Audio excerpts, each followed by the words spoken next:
Bismillahirrahmanirrahim. Assalamualaikum warahmatullahi wabarakatuh. Alhamdulillah wassalatu wassalamu ala Rasulillah Sayyidina wa maulana Muhammadin ibni Abdillah wa ala alihi wa sahbihi wa man tabi'ahum bi ihsan ila yaumil qiyamah. Alhamdulillah, pada hari ini kembali lagi dengan saya Rizan. Pada video kali ini kita akan membahas tentang analisis SWOT, PES dan FRIO. Video kali ini untuk memenuhi tugas dari mata kuliah Manajemen Strategi Pendidikan Islam dengan dosen pengampu Bapak Dr. Said Maskur MAG.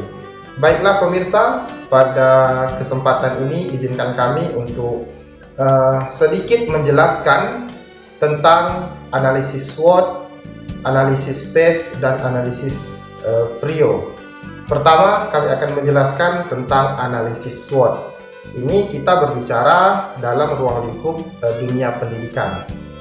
Jadi, SWOT itu adalah singkatan dari Strength, Weakness, Opportunity, dan Threats dalam pendidikan.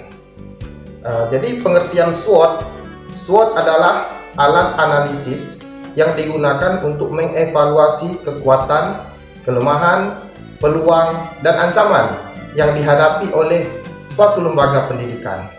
Jadi, analisis ini membantu dalam mengidentifikasi faktor internal dan faktor eksternal yang dapat mempengaruhi keberhasilan dalam sebuah lembaga pendidikan. Baik, contoh, ada satu contoh atau beberapa contoh dalam dunia pendidikan. Misalnya, sebuah sekolah dasar ingin meningkatkan kualitas pendidikannya. Melalui analisis SWOT, sekolah tersebut dapat mengidentifikasi pertama dengan menggunakan metode strength, yaitu kekuatan. Jadi, contoh apa sih kekuatan yang ada dalam sekolah SD tersebut? Nah, seperti guru yang berkualitas, fasilitas yang lengkap, ataupun dukungan orang tua yang kuat. Dukungan ini maksudnya baik dukungan moral maupun dukungan material. Nah, ini adalah sebuah kekuatan atau yang sering disebut dengan strength. Nah, yang kedua, weakness. Weakness adalah kelemahan. Nah, dalam kita membangun atau membina sebuah lembaga pendidikan yang seperti contoh di atas tadi, misalnya sekolah SD, pastinya ada kelemahan-kelemahan. Apa sih kelemahan, analisis kelemahan itu? Dari pengertian ini, dari weakness atau kelemahan, contohnya dalam sekolah itu kelemahannya kurikulum yang kurang relevan. Nah, sering berganti kurikulum menjadi kurang relevan, atau kurikulum lebih berpusat kepada perkotaan sedangkan sekolah ini ada di perdesaan sehingga tidak relevan untuk diterapkan. Nah, kedua, kurangnya variasi dalam metode pembelajaran. Nah, ini adalah salah satu kelemahan juga. Variasi ini maksudnya metode-metode bagaimana guru memberikan satu variasi dalam pembelajaran dengan murid di dalam maupun di luar kelas. Yang ketiga, terbatasnya sumber daya teknologi. Nah, ini juga menjadi satu kelemahan. Nah, baik. Sedangkan yang ketiga, atau opportunities, atau bahasa Indonesianya peluang. Nah, dari kekuatan, kelemahan ada peluang. Apa sih peluang itu? Nah, bisa jadi seperti contoh peluang itu perkembangan teknologi pendidikan. Nah, perkembangan teknologi pendidikan adalah salah satu peluang tuh. Adalah salah satu peluang untuk satu lembaga pendidikan itu bisa menjadi lebih baik ataupun lebih maju. Nah, contoh kedua, adanya program pemerintah untuk meningkatkan kualitas pendidikan. Nah, seperti adanya bantuan DAK dan alokasi khusus, DAK fisik maupun DAK non fisik, DAK pemerintah daerah maupun DAK pemerintah pusat. Ini adalah salah satu contoh peluang yang ada dalam sebuah lembaga pendidikan. Contoh ketiganya seperti meningkatkan kesadaran masyarakat akan pentingnya pendidikan. Nah, ini juga adalah peluang. Bagaimana kita meyakinkan ke masyarakat bahwasannya pendidikan ini mulai dari TK, SD, SMP, SMA, bahkan perguruan tinggi merupakan kebutuhan yang harus ada pada setiap anggota masyarakat, sehingga masyarakat berbondong-bondong untuk masuk sekolah. Nah, gitu. Dan yang terakhir atau thirst atau ancaman, dalam bahasa Indonesia ancaman. Nah, dari kekuatan, kelemahan, peluang ada namanya ancaman. Dalam analisis SWOT ini ada yang namanya ancaman. Apa sih ancaman? Contohnya dalam dunia pendidikan, ancaman itu seperti persaingan dari sekolah lain. Nah, ini adalah salah satu ancaman. Ini bisa terjadi sebagian besar di sekolah-sekolah swasta. Kalau sekolah negeri, kalau saya rasa persaingan sekolah lain itu kurang, karena memang sekolah negeri itu sekolah yang dibina oleh pemerintah, operasionalnya pun dipenuhi oleh pemerintah, gaji guru pun dipenuhi oleh pemerintah. Nah, tapi ancaman ini sangat besar terjadi di sekolah-sekolah swasta. Nah, contoh, kita membina satu sekolah. Nah, tapi sekolah kita ini 10 tahun, 20 tahun berjalan gitu-gitu saja. Tidak ada perkembangan sarana prasarana, tidak ada perkembangan metode pembelajaran yang lebih maju, tidak ada perkembangan ilmu teknologi dalam pembelajaran. Nah, nanti di dalam perjalanan ada sekolah baru. Nah, sekolah baru ini akan menjadi ancaman atau akan membuat persaingan dengan sekolah kita, sehingga sekolah yang kita bina bisa saja tidak ada murid dan akhirnya bisa tutup. Contoh kedua ancaman adalah perubahan kebijakan pemerintah. Nah, ini salah satu ancaman, Bapak Ibu. Jadi perubahan kebijakan pemerintah ini akan memberikan ancaman yang besar kepada dunia pendidikan. Kalaulah suatu saat seperti pemerintah mengganti kurikulum dengan kurikulum yang berteknologi dan segala macam, sedangkan kita tidak mempersiapkan sarana prasarananya, tidak mempersiapkan SDM pengajarnya yang melek teknologi, maka perubahan kebijakan pemerintah ini akan menjadi ancaman bagi organisasi atau lembaga pendidikan yang kita pimpin. Nah, yang ketiga contohnya kurangnya minat siswa terhadap pembelajaran. Nah, ini juga ancaman. Bagaimana kita meyakinkan siswa sehingga minat siswa bisa menjadi peluang, bukan ancaman. Jadi seperti itu. Nah, yang kedua, analisis PES. PES ini adalah singkatan dari Political, Economy, Sosial, dan Teknologi dalam dunia pendidikan. Ini kita hanya ruang lingkupnya di dunia pendidikan saja. Jadi PES ini adalah analisis yang digunakan untuk mengevaluasi faktor eksternal yang mempengaruhi lingkungan lembaga pendidikan, lingkungan bisnis yang kita buat. Katakanlah pendidikan tadi, lembaga pendidikan. Dalam konteks pendidikan, PES membantu mengidentifikasi faktor politik, faktor ekonomi, faktor sosial, dan faktor teknologi yang dapat mempengaruhi dalam satu lembaga pendidikan. Jadi contohnya, sebelum saya ke contoh, kita akan menjelaskan sedikit apa sih faktor politik itu. Pada huruf P-nya itu maksudnya adalah kebijakan pemerintah terkait pendidikan, regulasi, dan pendanaan. Itu adalah kebijakan politik, Bapak Ibu. Nah, seperti kebijakan anggaran dana BOS, kebijakan penggajian guru, kebijakan tunjangan dan segala macam, itu adalah faktor politik dari pemerintah, kebijakan pemerintah. Kedua, ekonomi. Nah, ekonomi ini maksudnya, faktor ekonomi itu apa sih?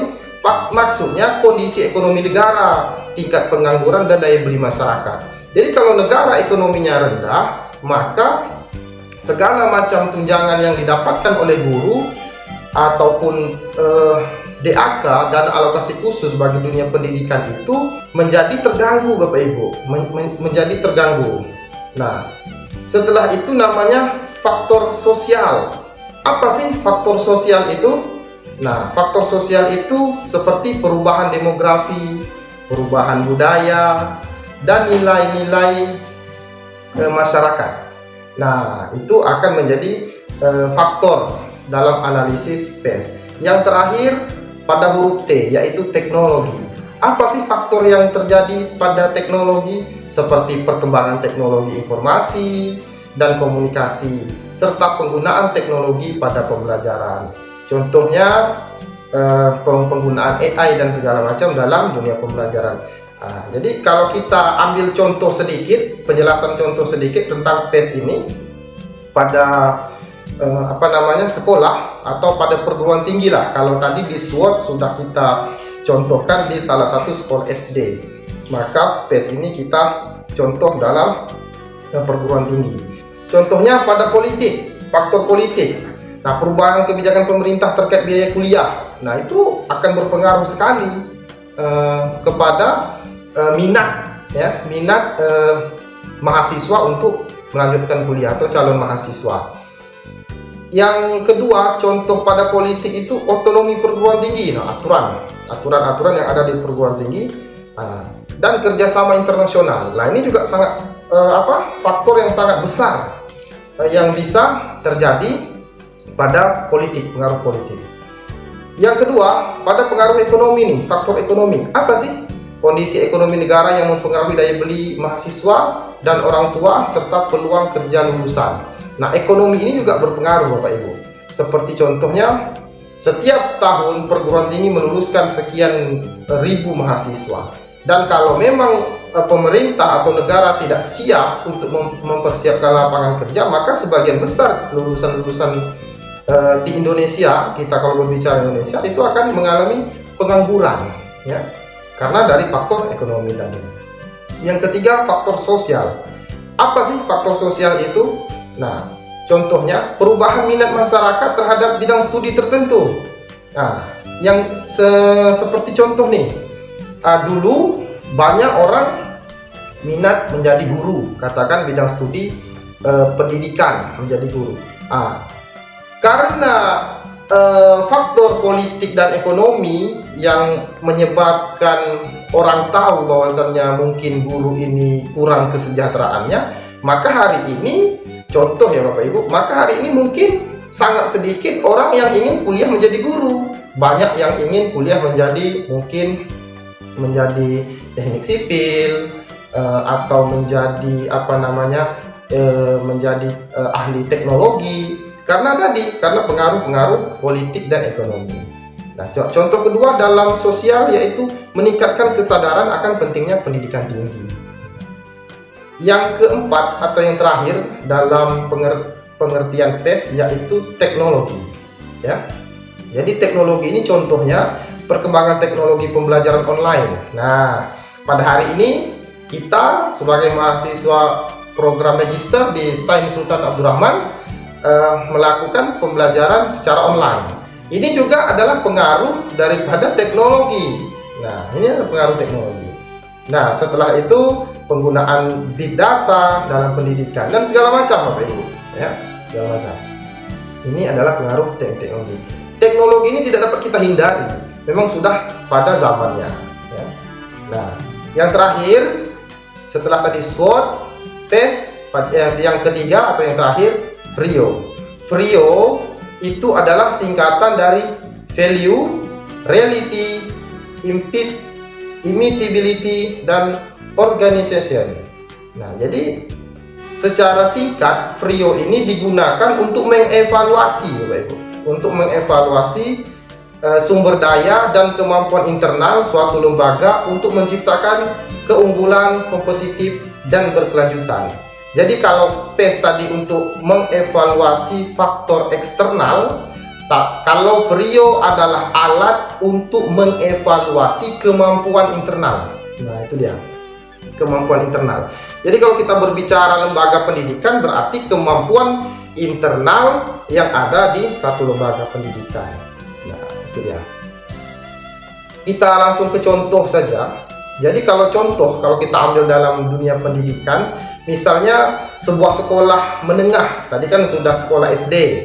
Nah, pada contoh PES sudah sekolah atau sudah perguruan tingginya. Kalau VRIO kita ambil contoh pada sekolah menengah. Jadi pada sekolah menengah memiliki program unggulan di bidang seni musik, katakanlah begitu. Jadi melalui analisis PRIO, sekolah dapat mengevaluasi apakah program tersebut merupakan keunggulan kompetitif. Nah, gitu. Jadi katakanlah dalam sebuah sekolah menengah, katakanlah sekolah SMA, mempunyai keunggulan dalam bidang seni musik. Nah, seni musik. Jadi kalau kita ambil menggunakan analisis PRIO, berarti kan ini kan keunggulan internal nih, kemampuan internal. Kita pertama masuk kepada V atau value. Ya. Value maksudnya program musik itu memberikan nilai tambah bagi siswa apa enggak? Nah, jadi kita ambil dulu kalau memang keunggulan sekolah itu adalah musik, seni musik, jadi value dulu kita lihat. Apakah seni musik ini memberi nilai tambah nggak bagi siswa itu? Nah, yang kedua, seperti pengembangan kriteria atau keterampilan sosial apa tidak? Nah, seni musik itu. Nah, seperti itu. Yang kedua, reality. Reality ini maksudnya tidak banyak sekolah yang memiliki program musik yang sekomprehensif sekolah tadi. Nah, jadi apakah reality, maksudnya apakah memang seni musik ini adalah program unggulan yang ada di sekolah itu, di satu kota itu, yang memang di sekolah lain tidak ada program itu. Kalau memang ada, memang bagus, berarti memang itu adalah kemampuan internal. Tetapi kalau di satu kota Batam ini semua sekolah SMA memiliki kemampuan musik yang sama, berarti itu adalah bukan satu kemampuan internal yang menjadi sumber daya. Nah, itu kira-kira Bapak Ibu. Yang ketiga, imitability. Maksudnya sulit bagi sekolah lain untuk meniru program musik tersebut karena menumbuhkan sumber daya yang khusus seperti guru musik yang berkualitas dan fasilitas yang memadai. Jadi memang ada hasilnya. Memang sekolah, katakanlah SMA 1 Batam, membuat setiap tahunnya mengeluarkan lulusan terbaiknya menjadi seni musik yang sampai di tingkat nasional maupun internasional. Maka kalau itu memang terjadi di satu sekolah tersebut, berarti itu merupakan imitability, berarti program itu tidak bisa ditiru dengan mudah oleh sekolah-sekolah lain. Tapi kalau hanya seni musik yang biasa-biasa saja, yang dapat ditiru oleh sekolah lain, maka itu bukan termasuk kekuatan internal dia, bukan termasuk kemampuan internal, bukan termasuk imitability. Dan yang keempat, organisation. Nah, maksudnya apa? Sekolah memiliki struktur organisasi mendukung pelaksanaan program musik. Nah, jadi memang dia program musik ini sudah terorganisasi, tersusun, tertata rapi, mulai dari penanggung jawab, ketua, wakil, sampai ke bawahnya memang dia tersusun. Nah, sehingga dengan susunan itu, struktural itu bisa bekerja dengan tupoksinya masing-masing.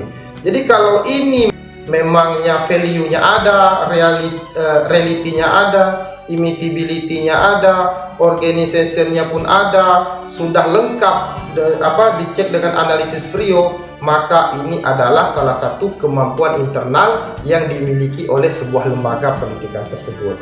Baiklah, pada video kali ini mungkin sampai di sini dulu pertemuan kita. Insyaallah kita akan melanjutkan dengan video-video yang lainnya. Semoga kita dalam keadaan sehat dan bisa menyelesaikan tugas perkuliahan kita dengan sebaik-baiknya. Salam dan bahagia dari saya. Usikum wa nafsi bitaqwallah wallahul muwaffiq ila aqwamit thoriq. Wassalamualaikum warahmatullahi wabarakatuh.